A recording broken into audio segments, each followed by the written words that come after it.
we've got one of your favorites on the line. Are you ready? Are you ready to talk with Kevin? Kevin from New York.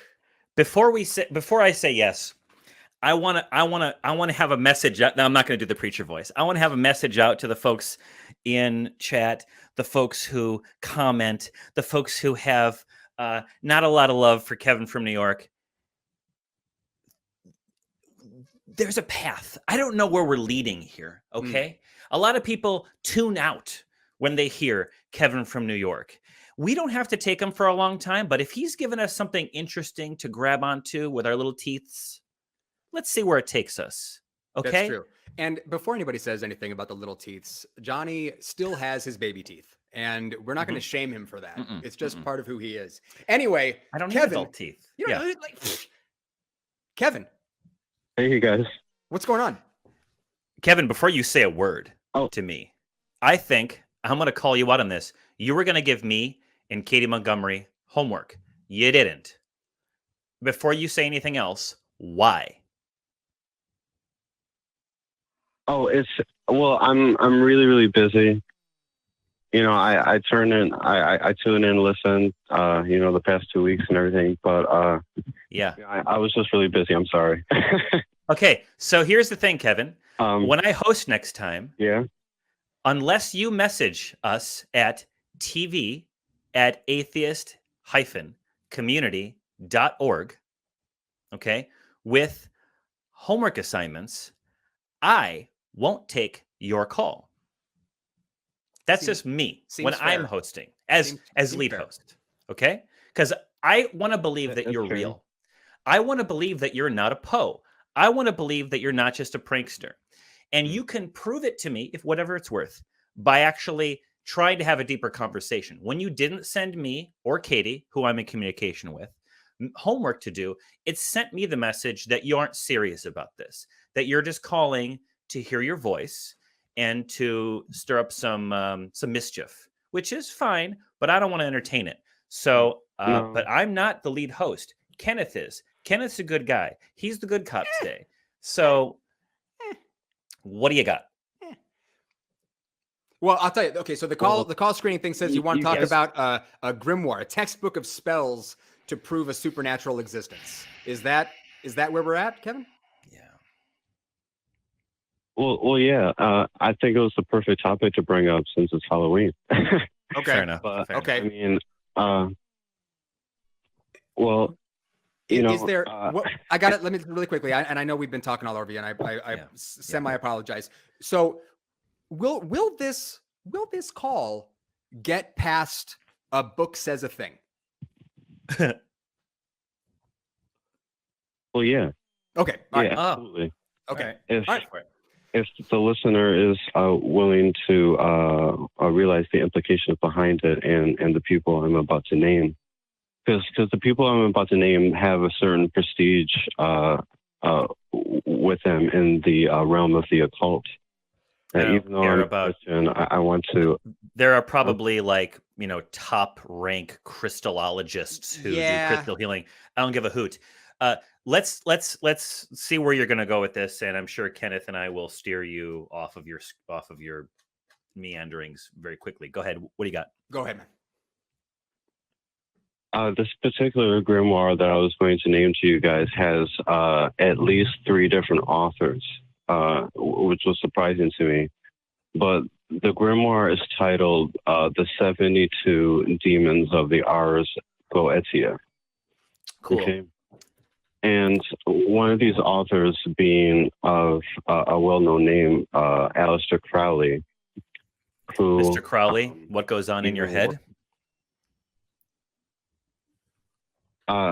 No, I've heard that saying, but this is not the case. You see, it's just that these people themselves, following their work, it is entirely separate from sources that you would say is usually from the Bible, but they trace their work back to days that go back to King Solomon. Okay, so So we've got a book that says things that can be tied back to another guy. Yeah. Or the time of another guy. So where's the link to the supernatural stuff? Yeah. There's a book that people say does something and ties back. Go on. Yeah. An old book, maybe. An old book. Or a book with old themes or old claims. Yeah.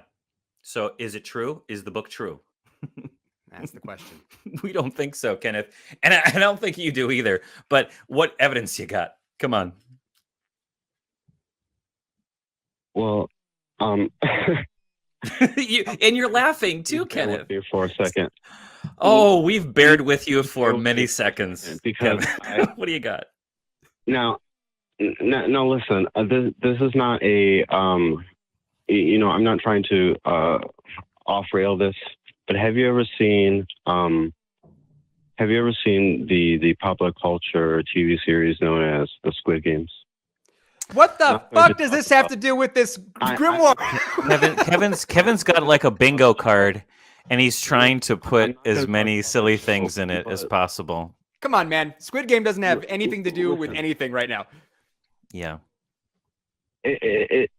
Kevin, you're losing your edge. These are the type of people that I'm trying to explain to you. You see, Squid Game people? Because, Okay, all right, Kevin. I'm going to give you 30 seconds. Go. Well, the information that I'm trying to tell you is information that luckily people like me have stumbled upon. But it was originally meant to be secret away from the, quote, profane, the separation from the higher class versus the lower class. Hidden by who? Spiritual information. And so these, so that's 30 seconds right there. So Pumpkin, Kenneth, pumpkin. I'm done.